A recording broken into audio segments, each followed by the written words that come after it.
আপনি দেখতে পাচ্ছেন আপনার কাছ থেকে একটা ফিস নেওয়া হচ্ছে, কিন্তু ফিজের বাইরে আবার দেখছেন পরবর্তীকালে কিন্তু প্রচুর টাকা এক্সট্রা লেগে যাচ্ছে ফিজের বাইরে। হ্যাঁ, এই জন্য কিন্তু প্রত্যেকটা স্টুডেন্ট এবং প্রত্যেকটা গার্জেন কিন্তু তারা কিন্তু একটা ভীতস্ততার মধ্যে থাকে যে আমার একটা ফিজ রয়েছে, ধরুন একটা প্রাইভেট কলেজে 99 লাখ ফিজ রয়েছে এমবিবিএস মেডিকেল পড়ার জন্য, বা একটা স্টেট কোটার জন্য ফিস রয়েছে 25 লাখ 24 লাখ, বা কোনো কোনো কলেজে 18 লাখ টাকা। দেখছেন ফিস থেকে এক্সট্রা কিন্তু আরো প্রচুর টাকা তারা হেডেন চার্জেস, যাকে আমরা বলি মিসলিনিয়াস ফিস, হেডেন চার্জেস কিন্তু প্রচুর নিয়ে নিচ্ছে।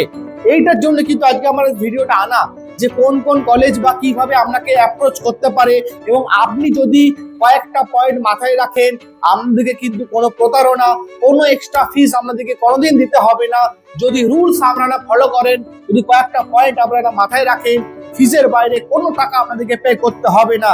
নমস্কার বন্ধুরা, আমাদের সবাইকে স্বাগত আপনাদের প্রিয় চ্যানেল এডওয়ার্ড গুরুতে।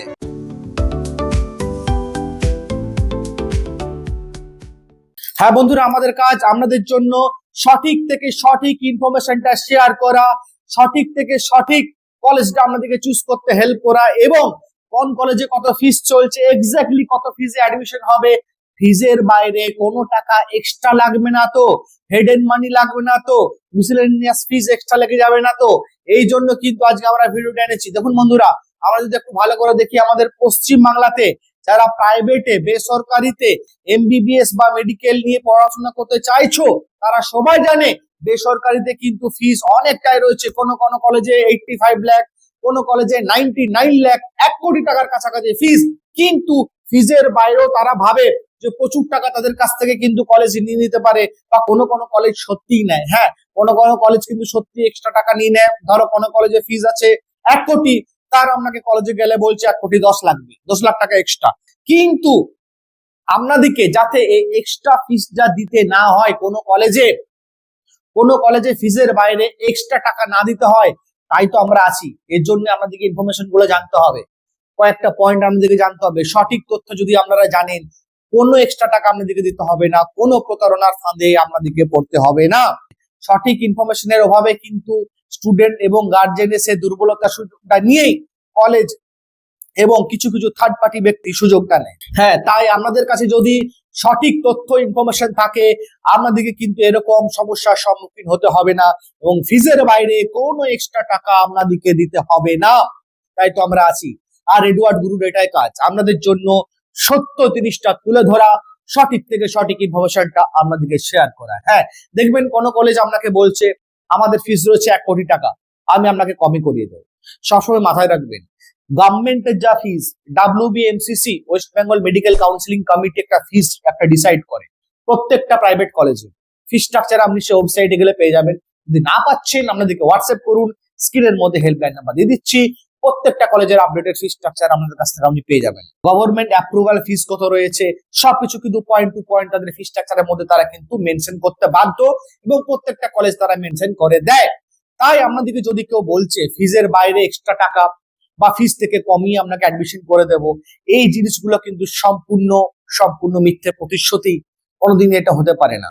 বা অন্য কলেজ আপনাকে বলছে আমাদের ফিস রয়েছে এত, আপনাকে এক্সট্রা দিতে হবে, কোনোদিনই দিতে হবে না। যদি আপনারা এই পয়েন্টগুলোর উপর বিচার করে ভর্তি নেন, এবং আমাদের হেল্প লাগলে আমরা তো আমাদের টিম অল টাইম আছে, হেল্পলাইন নাম্বার স্ক্রিনের মধ্যে দিয়ে দিচ্ছি, যোগাযোগ করে যাবতীয় ইনকোয়ারি আপনারা এখান থেকে করতে পারেন। দেখবেন প্রত্যেকটা কলেজের কিন্তু ফিস স্ট্রাকচার 3টে ভাগে বিভক্ত থাকে। হ্যাঁ, 3টে ভাগে। প্রথমে থাকে অ্যাডমিশন ফিস, কোন কলেজে 50,000, কোন কলেজে 25,000 অ্যাডমিশন ফিস থাকে। তারপরে থাকে টিউশন ফিস। হ্যাঁ, টিউশন ফিস কোন কলেজে রয়েছে 99 লাখ, কোন কলেজে সেমিস্টার ফিস রয়েছে 8 লাখ, কোন কলেজে সেমিস্টার ফিস রয়েছে 10 লাখ। এবং এটা ছাড়া এক্সট্রা যেটা দিতে হয় সেটা হচ্ছে কসেন ডিপোজিট। হ্যাঁ, কসেন ডিপোজিট কিন্তু মাথায় রাখতে হবে, বেশি হয় না, 20-25 হাজার টাকার মধ্যে হয়, সেটাও কিন্তু রিফান্ডেবল। হ্যাঁ, কসেন মানি একটা সিকিউরিটি মানি, আমাদের পরবর্তীকালে এটা কিন্তু রিফান্ডেবল রয়েছে। কোর্স কমপ্লিট হওয়ার পর কলেজের কাছ থেকে তোমরা এক্স্যাক্টলি তোমাদের স্লিপ দেখিয়ে তোমরা কিন্তু সেই কসেন মানিটা তোমরা রিফান্ড নিতে পারো। এর বাইরে কসেন মানি, অ্যাডমিশন ফিস এবং টিউশন ফিজের বাইরে কি অন্য কোনো টাকা লাগে? Lab charges, instrument charges, travelling fees, অনেক কিছু তো রয়েছে। কিন্তু যখন আপনি সরকারি কোনো প্রাইভেট কলেজের ফি স্ট্রাকচার আপনি দেখবেন সেখানে কিন্তু কোনো এক্সট্রা ফিস মেনশন করা থাকে না। তার মানে কি কোনো এক্সট্রা ফিস আপনাকে কলেজকে পেমেন্ট করার জন্য আপনি বাধ্য নন। যদি কলেজ আপনাকে প্রেসার দেয় আপনি কিন্তু আপনার লিগেলি পয়েন্ট হিসাবে আপনার সিট অ্যালটমেন্ট এবং ফি স্ট্রাকচার দেখিয়ে আপনি কিন্তু কলেজকে আপনি ক্লেম করতে পারেন যে আপনার ফিস রয়েছে এটা, আপনি কি করে বেশি টাকা আমার কাছে নিচ্ছেন এবং যেটা নিচ্ছেন সেটা আমাকে রিসিভ দেবেন। তো কোনো কলেজ কিন্তু আপনাকে দিতে পারে না, আপনার কাছ থেকে এক্সট্রা ফিস আপনি নিতে পারে না। আপনি যদি লিগেলি স্ট্রং হন বা লিগেলি আপনি সব পয়েন্ট গুলো জানেন, কোনো কলেজ আপনার কাছ থেকে একটা টাকা বলে এক্সট্রা আপনার কাছে কিন্তু আইনত নিতে পারে না। তেমনই এটাও ঠিক, কোনো কলেজ আপনার কাছ থেকে কিন্তু আইনত ফিস কমাতেও পারে না। যদি ভাবেন কোনো কলেজে 1 কোটি টাকা ফিস রয়েছে, আপনাকে কোনো থার্ড পার্টি ব্যক্তি বা কলেজের লোক বলছে আপনাকে ফিস কমিয়ে দেবে, সেটাও কিন্তু হয় না। কোনো কলেজ ফিস আপনাকে যেমন বাড়াতেও পারে না লিগেলি, সেমনি তারা কিন্তু কমাতেও পারে না। তাই আপনাদেরকে এই লিগেল রাইট গুলো জানতে অবশ্যই হবে। যদি কোনো কলেজ আপনাকে কম বলছে, কলেজের সাথে কথাবার্তা বলে সেটাকে সেট করুন, এবং ফিস যদি আপনাদের কাছ থেকে কেউ বেশি নিচ্ছে তখন কিন্তু আপনারা তাকে বলবেন যে আমাকে ফিজের কিন্তু রিসিপ্ট লাগবে, যে টাকাটা কোন দিক থেকে আপনি কিসের জন্য নিচ্ছেন, এক কথায় তো নিতে পারে না। যদি কোনো এরকম প্রবলেমের সম্মুখীন আপনারা হয়ে থাকেন আমাদের সাথে যোগাযোগ করতে পারেন, আমাদের লিগেল টিম রয়েছে, আপনাদেরকে হেল্প করবার জন্য আমরা অল টাইম আছি। তাই সঠিক পয়েন্টগুলোর উপর বিচার করে যদি তোমরা কলেজে ভর্তি নাও, কলেজে এক্সট্রা ফিস তোমাদেরকে কোনোদিন কোথাও কিন্তু দিতে হবে না।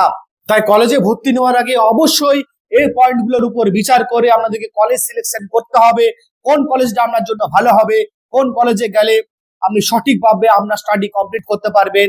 এরকমই জানতে হলে অবশ্যই এডওয়ার্ড গুরু চ্যানেলটা সাবস্ক্রাইব করে নিন এবং অবশ্যই বন্ধুদের সাথে শেয়ার করুন। আপনাদেরকে অনেক অনেক ধন্যবাদ ভিডিওটা এখন অবধি দেখার জন্যই। আগামী ভিডিওতে আবার দেখা।